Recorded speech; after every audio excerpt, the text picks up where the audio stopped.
itinag po sa akin ito. So, ang laki ng problema niya sa gobyerno ng Pilipinas kasi wala daw naitulong or kahit nagpabaon man lang ng cup noodles. Wala daw tulong kahit nagpabaon lamang ng cup noodles doon sa ating mga kababayan na nakauwi na, yung 299. Pero ang total na sakay po ng aeroplano is 407. So ngayon, yung 108 yata doon is tourist and tourist and yung iba na mga nag for good na finish contract, yung iba pinayagan ng kanilang mga employer, may mga yung mga iba doon, yung mga na-stranded na mga nag-tourist at yung mga talagang magko-for good na mga nakabook na po. So, ang laki ng problema niya sa gobyerno ng Pilipinas dahil daw credit grabber, wala naman daw na itulong kahit daw nagpabaon ng isang cup noodles.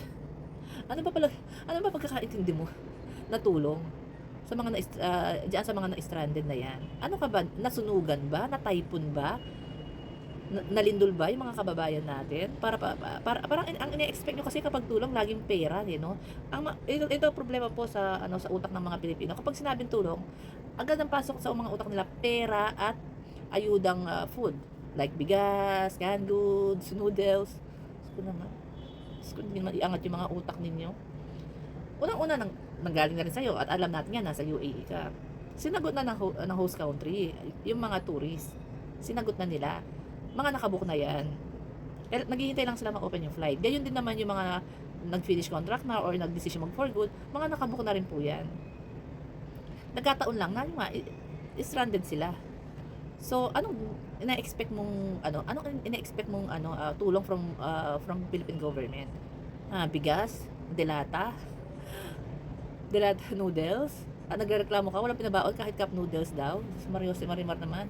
Alam niyo po, kapag ganyan mga may mga repatriation is more on documentation clearing po yan. Yung iba kasi dyan walang papel, overstay, yung iba may abscon, yung iba ayaw payagan ng employer, yung iba naman po hindi hawak ang passport nila, gustong umuwi, di ba? So kailangan ang tutulong dyan yung ating embahada, yung gobyerno natin. Sila yung makikipag-usap sa mga employer na ayaw payagin pa nilang mga employee, mga ka-OFW. Hindi pa pag sinabing tulong, ang nasa utak ninyo, pera at pagkain.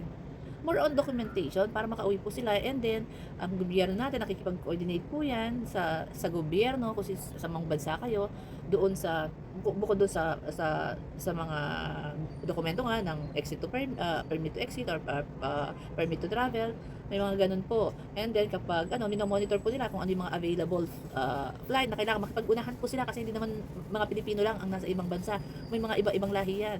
So they make it sure na kukuha sila ng assurance sa host country na nasa safe yung mga ka-OFW natin at mabigyan ng ibang seats din sa first flight, second flight.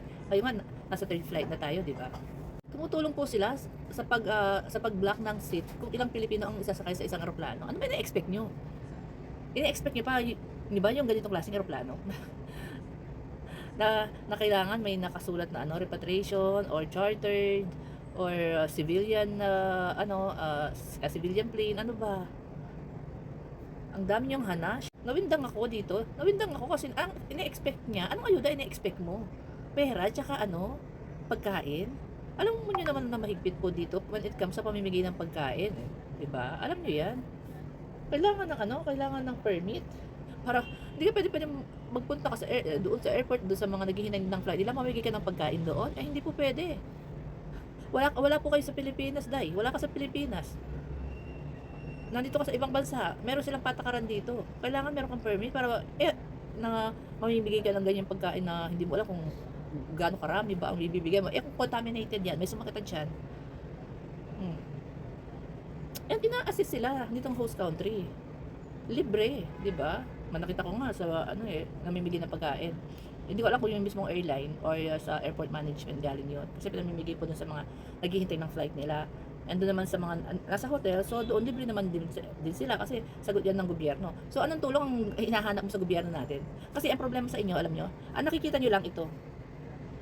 Yan lang ang nakikita nila. Hindi na po nila naiisip na merong coordination sa likod. Yung hindi natin nakikita. Kasi government na po yan eh. Ano yan? Gusto nyo transparent pa rin? Gusto nyo transparent pa rin? Dapat nalalaman nyo yung kada galaw ng gobyerno ng Pilipinas.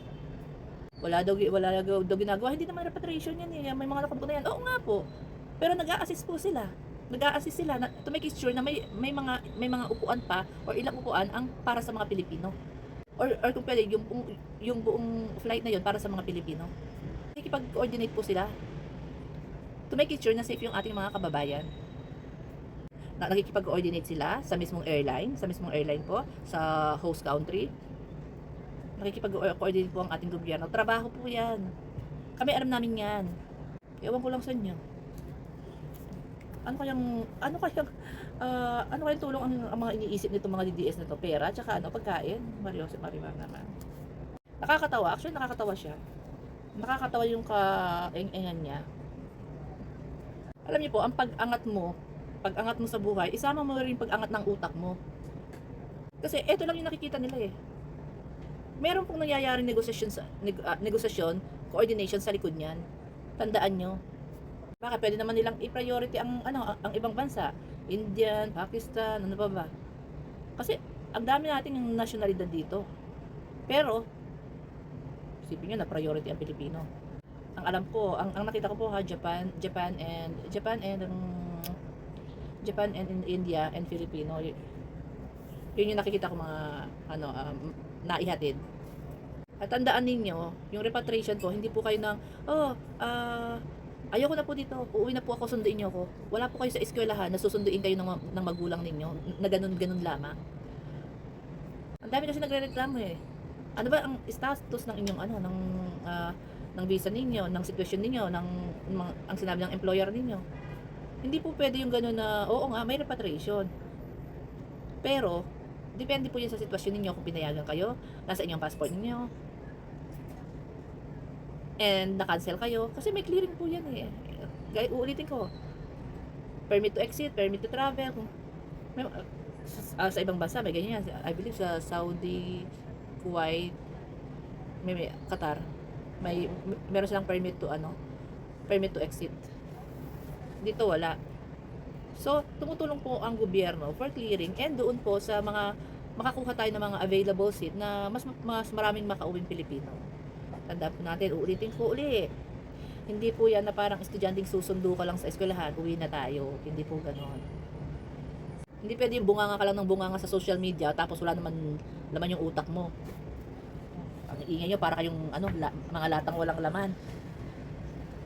Tulong-tulong tapos ang hinihintay mong tulong pera at saka pagkain. Ano yan, nasunugan na biktima ng typhoon, ng bagyo, na lindol? Hirap sa inyo, hindi pinapagana yung mga utak nyo. Ang problema lang kung may utak kayo, nagagana.